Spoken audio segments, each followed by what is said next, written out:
तो हेलो मेरे यारों, कैसे हैं आप सब लोग। आई होप आप सब लोग ठीक ही होंगे। और welcome to my channel Bullet 332 once again, and this is my fresh new vlog. और आज का जो मेरा व्लॉग है वो बहुत ही टेक्निकल और बहुत ही इन्फॉर्मेटिव व्लॉग है। उसका रीज़न ये है क्योंकि आज मैं आपको एक ऐसी चीज़ दिखाने जा रहा हूँ, वो इन्फॉर्मेशन के बाद में आपके सारे डाउट्स क्लियर हो जाएंगे और आप क्विक डिसीजन ले पाएंगे कि आपको जिस सेगमेंट में जाना है उसके लिए आपको डिसीजन कैसे लेना है, क्या क्या चीज़ें हैं जो आपको ध्यान में रखनी है। तो आज मेरे साथ में जो बंदे हैं वो एक राइडर हैं और वो 650 सेगमेंट के राइडर हैं। उनके पास जो गाड़ी है उसका मैं एक रिव्यू उनसे ही पूछ के शूट करूँगा। सेकंड चीज़, वो जो गाड़ी है वो एक आई कैंडी बोलते हैं उसको, मतलब अगर वो गाड़ी रोड पे निकलती है तो हर बंदा उसको पलट के देखता है और हर लड़का मतलब उसको लेने की चाहत रखता है, सबसे पहली बात। सेकंड चीज़ कि जब वो गाड़ी आप चलाते हैं या आप किसी को चलाते हुए देखते हैं तो ऑटोमेटिक आपका माइंड आपको ये बोलता है कि यार मुझे ये गाड़ी लेनी है और आपका दिल धड़कने लग जाता है। तो मैं आपको वो गाड़ी दिखाता हूँ। सबसे पहले वो गाड़ी है ये रॉयल एनफील्ड GT कॉन्टिनेंटल, जिसका इंजन है 648 सीसी का inline twin cylinder 4 stroke engine इसका है, जो कि मैक्सिमम आपको पावर देता है 47.4 PS और RPM इसका जाता है 7250 तक का। मैक्सिमम टॉर्क जाता है 52.3 Nm का। साथ ही साथ डुअल चैनल ABS गाड़ी है, बाई ब्रेक की ब्रेक्स इसके अंदर लगे हुए हैं। कंट्रोलिंग बहुत शानदार है इसकी, 2 सिलेंडर इंजन है इसका।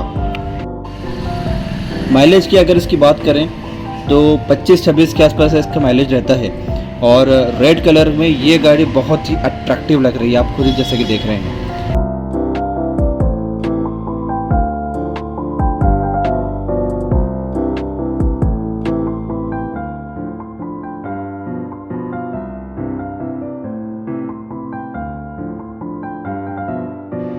इसकी हेडलाइट का लुक भी अगर आप देखें तो बहुत ही सुंदर है, जिससे गाड़ी की जो विजिबिलिटी है या गाड़ी का जो लुक है वो और भी ज़्यादा अच्छा हो जाता है। LED हेडलाइट है इसकी। इसके इंजन की अगर हम बात करें तो BS6 का रॉयल एनफील्ड का बहुत ही रिफाइंड इंजन है, जो कि फ्यूल इंजेक्शन सिस्टम पर वर्क करता है। गाड़ी के जो मीटर दिए हुए हैं वो एनालॉग दिए हुए हैं, ये अलग ही लुक देते हैं, एक रेट्रो लुक देते हैं। फ्यूल कैपेसिटी इसकी 12.5 लीटर की है।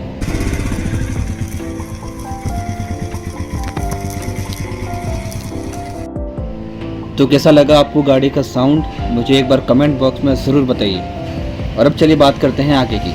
तो दोस्तों ये है GT कॉन्टिनेंटल 650।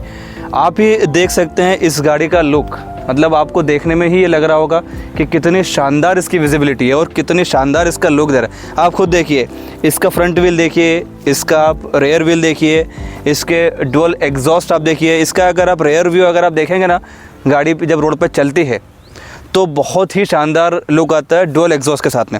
और सेकंड चीज़, इसका अगर आप देखें फ्रंट व्हील तो कितना शानदार लुक दे रहा है ये, मतलब ज़्यादा बड़ा भी टायर नहीं है और इसकी रोड पर जो पकड़ है वो आउटस्टैंडिंग है।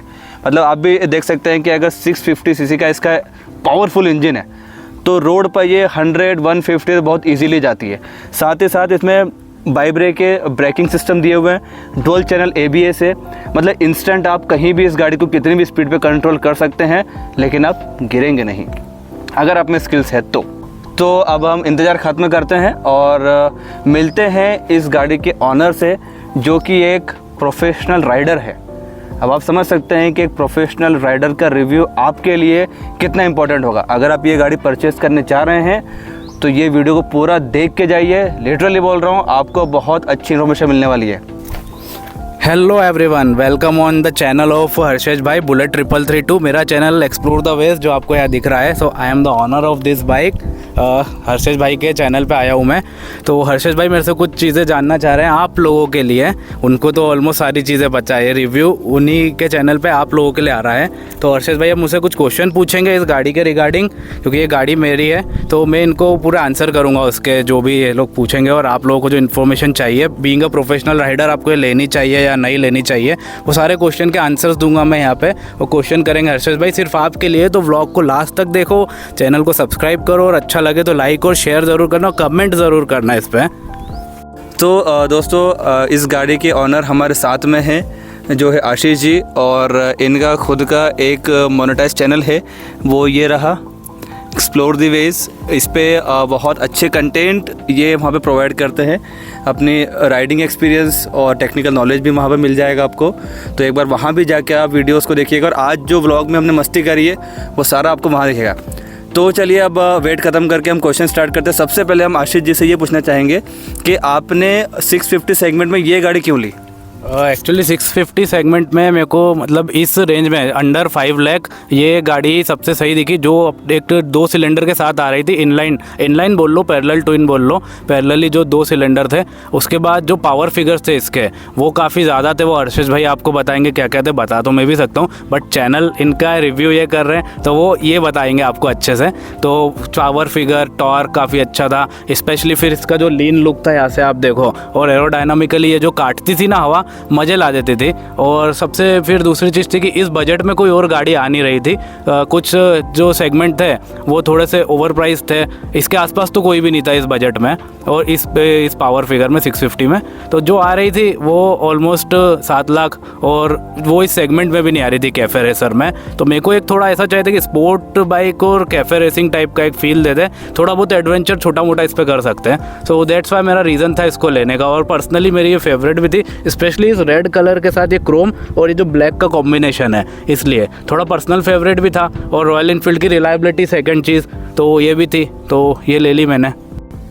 अब जैसे कि आपने मेरे एक ही क्वेश्चन में लगभग सारी इन्फॉर्मेशन दे दी है, ये पूछना चाहूँगा कि 650 सेगमेंट में या फिर एक टूरिंग गाड़ी में आपने ये गाड़ी ही क्यों ली? और भी बहुत सारे ऑप्शन थे, लाइक आपके पास में KTM पे भी अच्छे ऑप्शन थे, आपके पास में सुजुकी में अच्छे ऑप्शंस थे, आपके पास होंडा में अच्छे ऑप्शंस थे, तो आपने यही क्यों चूज़ करी?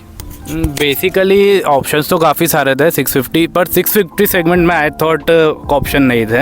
अंडर 5 लाख बजट जैसा मैंने अभी आप लोगों को बताया, तो जो था दूसरा कि मेरे को बहुत ज़्यादा टूरिंग करना नहीं है, थोड़ी बहुत राइडिंग करनी है, कभी कभार ऐसा साल में 1 या 2 लंबी राइड करना हो, बाकी तो जनरल आसपास 100, 200, 250 जैसे आप लोग हमको देखते हो व्लॉग में वही राइड्स करनी है, तो वो हो जाती है। इस पर क्लिप बार हैंडल के साथ हो जाती है, कोई इशू नहीं आता है। टूरर बाइक्स पर मैं जा सकता था, भाई के पास भी है हिमालयन, बट उसमें भी फिर अगर मैं थोड़ा बड़ा इंजन लेने जाता, GS वगैरह अवेलेबल थी, तो मेरा बजट उसको अलाउ नहीं कर रहा था बिल्कुल, जैसा प्रीवियसली बताया।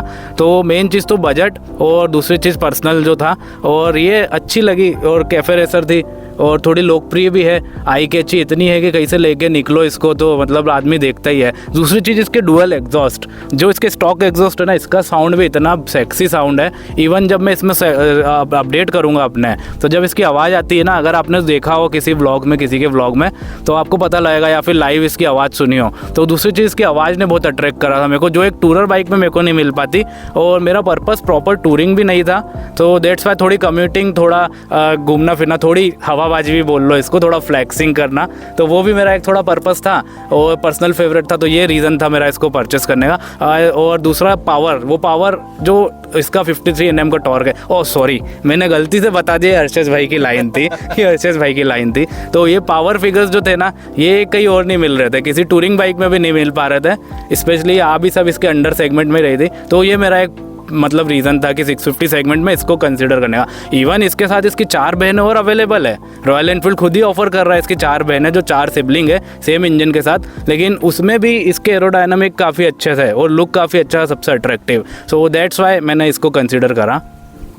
तो अब जैसे कि आपने सारी चीज़ें मुझे बताई और भी चीज़ें, सो मुझे बस एक छोटा सी चीज़ें और मुझे जाननी है कि अब जैसे ये GT है, ठीक है, थोड़ा स्पोर्टी लुक है, तो कभी आपको सिटिंग पोस्चर में कोई प्रॉब्लम आई? या जैसे कि कई लोगों की मिथ होती है कि जैसे अगर झुक के गाड़ी चलाते हैं, जैसे अगर हिमालयन का सिटिंग पोस्चर अगर हम देखें और एक बुलेट 350 का पोस्चर हम अगर देखें, मेटियोर 350 का अगर पोस्चर देखें, उसके पोस्चर में और इसके सिटिंग पोस्चर में बहुत डिफरेंस है। तो कभी ये प्रॉब्लम आई आपको कि बैक पेन हो रहा है, या गाड़ी कंट्रोलिंग करने में कोई इशू आ रहा है, या इमरजेंसी टाइम में गाड़ी को कंट्रोल करने में कोई इशू आ रहा है ड्यू टू सिटिंग पोस्चर, तो ऐसी कोई प्रॉब्लम आई है क्या? अगर सिटिंग पोस्चर की बात करें तो ये जो सिटिंग पोस्चर है ये हर किसी के लिए कंफर्ट नहीं होता है। लाइक हिमालयन वगैरह एक स्ट्रेट पोस्चर देती है ऐसा वाला, ये देती है एक एग्रेसिव पोस्चर ऐसा वाला, जो बैठ के भी बता दूंगा अभी मैं आपको। तो मेरी बात करूँ अगर मैं, तो मैं इसके पहले भी क्लिप ऑन हैंडल बार ही चला रहा था, अपाचे 160 थी। तो जो मैंने अपग्रेड किया था इसके लिए मेरे को काफ़ी कॉम्प्लीमेंट्स भी आए थे कि 160 से 650 इतना बड़ा अपग्रेड लेके आए हो आप, तो वही था। तो बाकी जैसे सर का क्वेश्चन, भाई का क्वेश्चन है कि सिटिंग पोस्चर में मेरे को कभी कभार इशू आता है, लेकिन नॉट इशू लाइक कंट्रोल करने में ऐसा कोई इशू नहीं आया है, लाइक ब्रेकिंग में और गाड़ी अनकंट्रोल हुई ऐसा कोई इशू नहीं आया। हाँ, थोड़ा बहुत बैक पेन होता है अगर लंबा करते हैं कंसिस्टेंटली, और वो ऑब्वियस सी बातें होगा क्योंकि सिटिंग पोस्चर एग्रेसिव है। ये गाड़ी टूरिंग के लिए प्रॉपर है नहीं, बट अपन इससे टूरिंग निपटा सकते हैं। तो इसका एक सॉल्यूशन भी बताता हूँ। अपन हर 100 किलोमीटर पे एक रेस्ट मार सकते हैं 5 मिनट का, वाटर ब्रेक लग सकता है, हाइड्रेशन पैक में कैरी नहीं करता हूँ अभी, तो वो ब्रेक ले लेता हूँ, तो ये कर सकते हैं। बाकी पर्सनल मेरा जो ओपिनियन है, मेरे को इतना इशू नहीं आता है क्योंकि मैं ऑलरेडी हैबिचुअल था इस चीज़ का, इस एग्रेसिव पोजीशन का। हाँ, आप लोगों को अगर आप लोग नहीं हो तो मोस्ट प्रोबेबली आपको आ सकता है, भाई को भी आ सकता है। भाई एक स्ट्रेट पोस्चर चलाते हैं, इनकी हिमालयन आपने देखी होगी जो वो चलाते हैं, तो ये हो सकता है। बाकी मेरे लिए पर्सनली ये नहीं है, हाँ किसी और के लिए हो सकता है, बट स्टिल ये कंसिडरेबल है। एक बार आप चलाओगे ना इसको, आपने इसको चला ली 100-200 किलोमीटर एक बार ख़रीदने के बाद, तो आपको वो इशू नहीं आएगा। बाकी जो इसकी फील रहेगी ना इसकी साउंड के साथ, तो ये बैक पेन एक पेन सब भूल जाओगे आप चलाते चलाते। आपको मज़ा इतना आने लगेगा कि आपका दर्द ख़त्म हो जाएगा उस चीज़ में। तो ये बात हो गई सिटिंग पोस्चर की। आशीष जी का कहना है कि अगर आप ये गाड़ी ख़रीदते हैं सो आपको इशू नहीं आएगा। हाँ, अगर किसी दोस्त की गाड़ी लेके आप अगर कुछ देर के लिए इसको चलाएंगे तो आपको थोड़ा सा बैक पेन का इशू आ सकता है, लेकिन अगर आप खुद इसके ऑनर रहेंगे तो आप इसके बहुत जल्दी हैबिचुअल हो जाएंगे, क्योंकि इसको राइड करने में जो कंफर्ट, जो एन्जॉयमेंट आपको मिलेगा, उसके आगे वो दर्द कुछ नहीं होगा। वो दर्द आपको फील भी नहीं होगा क्योंकि इन्जॉय आप इतना करेंगे। तो आशीष जी का यही कहना है कि अगर गाड़ी आपके पास में है, आप ऑनर है, तो आप हैबिचुअल हो जाएंगे और आपको प्रॉब्लम कभी नहीं आएगी, जो कि लोगों ने मिथ बना रखा है कि इसको लेने के बाद में बैक पेन का इशू आ सकता है। ये चीज़ हमारा सॉर्ट हो गया। एक और चीज़ कि आप अगर ये गाड़ी परचेज़ करते हैं तो ये चीज़ तो मैं भी बोल सकता हूँ कि मैंने भी ये गाड़ी मतलब चलाई है। आपको ऐसा लगेगा कि आप पूरा रोड को आप पकड़ के चल रहे हो, रोड पर आपकी कंट्रोलिंग पूरी बहुत अच्छी रहने वाली है, फर्स्ट चीज़। और सेकंड चीज़ में एक जैसे रोड कंफर्ट की मैं अभी बात निकली है, तो ये बात मैं आशीष जी से पूछना चाहूँगा कि जब भी गाड़ी आप रोड पे लेके जाते तो जैसे कि पहले रॉयल एनफील्ड के साथ में एक ड्रॉबैक होता था कि 80 प्लस जाने के बाद में या 120 प्लस जाने के बाद में गाड़ियों में वाइब्रेशन आता था, तो क्या इस गाड़ी के साथ में प्रॉब्लम अभी आपको आती है? अगर मैं वाइब्रेशन की बात करूं तो अगर इसको कंपेयर करें दूसरी रॉयल एनफील्ड्स के बाइक के साथ, तो वो बिल्कुल इसमें ज़ीरो है। ज़ीरो इज़ लाइक दैट कि आपने भी देखा होगा, वंस अपन 130-140 तक लेके गए, और अभिषेक जो शूट कर रहा है अभी हमारा व्लॉग, ये तो बैठा भी है पीछे, इसको भी पता है। तो वाइब्रेशन तो इसमें नहीं आता है। उसका भी एक कारण है, पैरेलल टू इन्हें 2 सिलेंडर के इंजन में यूँ ही वाइब्रेशन काफ़ी कम हो जाते हैं। तो वाइब्रेशन का इशू तो मैंने अभी तक इसमें फेस नहीं करा। दैट्स वाई अभी मेरी गाड़ी नई भी है, थोड़ा पुरानी हो जाए माइट पॉसिबल कि आ जाए, बट जो मैंने सुना है और देखा है तो उन लोगों को तो नहीं आया है। बाकी अगर आगे आता है तो बिल्कुल हर्षेश भाई के चैनल पे वो भी मैं डिस्कस करूंगा आके आपके साथ। तो वाइब्रेशन इशू नहीं आ रहा है, आपको ये मतलब लगेगा नहीं कि आप किसी रॉयल एनफील्ड की बाइक राइड कर रहे हो जैसे दूसरी रॉयल एनफील्ड की बाइक। अब हिमालयन में आता है या नहीं आता है वो आई डोंट नो, क्योंकि मैंने उसको कभी चलाया नहीं है ऐसा। बाकी इसमें तो नहीं आया है, और इसमें आएगा भी नहीं आई थिंक, क्योंकि पैरेलल ट्विन या फिर 2 सिलेंडर के इंजन में यही वाइब्रेशन कम करने के लिए सिलेंडर की कैपेसिटी बढ़ाई जाती है कि वाइब्रेशन आए नहीं उसमें। तो ऐसा वाइब्रेशन इंजन को लेके तो नहीं आया अभी तक। हाँ, मोस्ट प्रोबेबली बॉडी लोहे की है, फ्रेम लोहे की है, तो हो सकता है कभी उसका आए, और वो भी आएगा तो टाइम टू टाइम सर्विस होती है गाड़ी, उसमें कसा आ जाती है, पूरी गाड़ी टाइट हो जाती है। मुझे एक बात ध्यान, सो अभी हम इसकी कंट्रोलिंग और वाइब्रेशन की बात कर चुके हैं।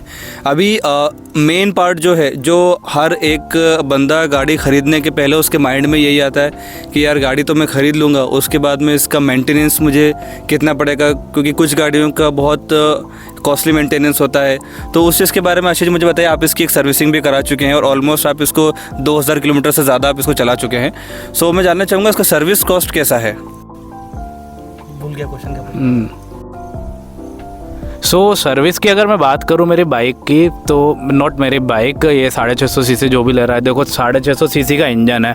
ऑब्वियसली इतने बड़े इंजन को लगेगा ऑयल इतना सारा। अभी नॉर्मल अपन डालते 1 लीटर 1.5 लीटर 350 के में भी, इसमें आता है जस्ट डबल ऑयल। तो सबसे बड़ा कॉस्ट तो इसका वही बढ़ जाता है इंजन ऑयल का। और इंजन ऑयल की कॉस्ट आती है 980 से 1000 रुपये लीटर और 1100 रुपये, मतलब डिपेंड करता है। मैं आरी का लिक्विड गन अभी डलवा रहा हूँ रिकमेंडेड जो है, तो वो भी लगभग चले जाता है 980 रुपये समथिंग लीटर का। तो 2700 समथिंग का कुछ ऑयल आ जाता है इसमें, 3.1 मतलब 3 लीटर 100 ml समथिंग ऑयल आता है। तो ये कॉस्टिंग उसका अभी आ जाता है। फर्स्ट सर्विस में मैंने इसमें चेंज करवाया था अपना ऑयल फिल्टर, इंजन ऑयल, हाँ बस इतना चेंज हुआ था। तो फर्स्ट सर्विस तो मेरे को आ जाकर 3000 के अंडर हो गई थी, लेबर फ्री रहता है उसमें। बट अगर मैं इसकी पेड सर्विस जब ये 10,000 के बाद होगी और 18 महीने के बाद, 1.5 साल 18 ही होता है ना, 16 मंथ का होता है, 1.5 साल 18 महीने का होता है तो ये चीज़ है। तो उसके बाद जब पेड सर्विस पे जाएंगे अपन, तो ये सीधे 6000 रुपये की पहुंच जाएगी, क्योंकि एयर फिल्टर बदलेगा और इंजन ऑयल बदलेगा और लेबर लगेगी। तो सर्विस तो देखो आप पकड़ के चलो 5000 से ऊपर की आनी है इसकी, मतलब आप कंसीडर कर लो एक कार के बराबर की सर्विस आएगी, क्योंकि इंजन ऑयल भी कार के बराबर आता है। तो अगर आप इसको ले रहे हो ना, तो आप आपका माइंडसेट प्रिपेयर करके रखो कि आपके 5000 से 10,000 तक सर्विस जा सकती है, क्योंकि 20,000 किलोमीटर पे आपको ब्रेक पैड भी बदलना है, उनकी कॉस्टिंग काफ़ी ज़्यादा आती है। मोस्ट प्रोबेबली अगर आप सिटी में इसको हराश ड्राइविंग कर रहे हो, हराश राइडिंग कर रहे हो इसकी, तो आपको जल्दी भी बदलना पड़ सकता है। तो वो ब्रेक पैड की कॉस्टिंग 10,000 रुपये आता है। तो सर्विस कॉस्ट आपकी 16,000 समथिंग भी जा सकती है। तो सर्विस महंगी होगी भाई, ये तो क्लियर है इस गाड़ी की। तो हाथी है ऑब्वियसली, तो सर्विस भी, हाथी का खाना पीना वो भी महंगा ही पड़ेगा। तो सर्विस महंगी होगी, मतलब जनरल आप अच्छे से यूज़ करो तो नहीं होगी महंगी, तो 5 से 6,000 के बीच में आपकी सर्विस हो जाएगी इसकी। ये मैं आपको सर्विस जो जेन्युइन और रॉयल एनफील्ड के रिकमेंडेड है वहाँ का बता रहा हूँ मैं। और बाहर का अभी मेरे को कुछ पता नहीं इसका, अभी मैंने क्योंकि वारंटी में है तो बाहर कराया भी नहीं है, कुछ इसमें हाथ भी नहीं लगा है, तो उसका भी पता करके बताऊँगा। जैसे जैसे चैनल पर आप बने रहो, सब्सक्राइब करना चैनल को, ये सारी चीज़ें चैनल पर आती जाएगी इस वीडियो के बाद। तो ये है इसकी सर्विस कॉस्ट। तो हो सकता है किसी को महंगी लगे, किसी को सस्ती लगे और हम जैसों को ठीक ठाक लगे ये चीज़ है। तो ये है इसकी सर्विस, आप पकड़ के चलो 5 से 16,000 रुपये तक, अगर मेजर बहुत ज़्यादा जा रही है, अदरवाइज़ जनरल 5,000 में हो जाएगी पेड सर्विस। अभी जो फ्री सर्विस है वो तो 3,000 में मेरी पहली वाली हो चुकी है, और आई थिंक यही सबसे सस्ती, इसके बाद होना नहीं है, क्योंकि इसके बाद पेड सर्विस तक पहुँच ही जाएगी है, जो किलोमीटर्स क्रॉस करेगी 18 महीने बाद जो लेबर लगेगी इस पर, क्योंकि इसका लेबर भी काफ़ी महंगा है, 1100 समथिंग का लेबर चले जाता है इसका जो है। तो ये है इसका। तो सर्विस पॉइंट ऑफ व्यू से थोड़ा सा कॉस्टली लग सकती है किसी को नहीं लगती सकती है, सबका अपना अपना व्यू है वो। तो ये चीज़ है टोटल। तो अब जैसे कि अपन जैसे कि बात करते हैं, तो सिंपल सी एक जो आशीष जी ने भी सर्विस कॉस्टिंग वगैरह सब बताया, इसमें सिर्फ एक शॉर्ट टर्म में एक लाइन बोलना चाहूँगा कि अगर आपने शौक़ पाला है तो थोड़ा सा आप अपना बजट भी उस चीज़ को आप ध्यान में रखिए, क्योंकि ये गाड़ी जो होती है ये नहीं कह रहे हैं कि हाई मेंटेनेंस गाड़ी है, ये गाड़ी हाई मेंटेनेंस नहीं है, बट जिस लेवल की ये गाड़ी है, 650 सीसी का इसका इंजन है और जिस हिसाब का इसका ब्रेकिंग सिस्टम दिया हुआ है, डुअल चैनल ABS दिया हुआ है, तो उस फैसिलिटी को मेंटेन करने के लिए थोड़ा सा कॉस्टिंग लगता है। सो वो आपको मेंटेन करना है, और hardly 5 to 6,000 is not so much expensive, ये एक नॉमिनल सा रहता है। सो आप फील फ्री ये गाड़ी आप परचेस कर सकते हैं as per the review from the mister Ashish. So गाड़ी आप परचेस करें, बहुत अच्छे से इसको आप चलाएं। और अभी ये आपको जैसे मैंने बताया, ये एक राइडर हैं, तो इनके परसेप्शन से अभी हमने जाना।